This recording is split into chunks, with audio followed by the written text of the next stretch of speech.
आज के केसेस के हवाले से अपडेट ये है कि एक तो इमरान खान साहब की तरफ से जो हमने पटिशन दायर की थी, जिसमें ओपन ट्रायल के हवाले से इस्तदा की थी और जो जज की तैनाती है उसके हवाले से गुजारिश की थी कि ये कदम करार दी जाए, नोटिफिकेशन जो है, और उसके ऊपर आज जो है इंट्रा कोर्ट अपील जो है वो आज समाअत के लिए फ़िक्स है, जिसमें अभी समाअत जो है वो जारी है, जिसमें हमने ये गुजारिश की थी कि जनाब जो ट्रायल है वो किसी सूरत भी इस तरह खुफिया छुपा के इन कैमरा जेल के अंदर नहीं किया जा सकता। ये बिल्कुल आइन से मुतसादम है, कानून की खिलाफ वर्जी है। छुपा के रिमांड किया गया और छुपा के गिरफ्तारी हुई,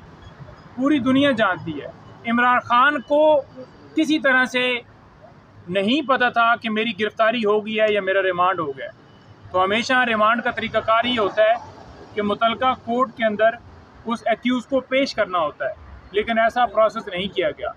और हमें पता चलने से पहले या खान साहब से मुलाकात करने से पहले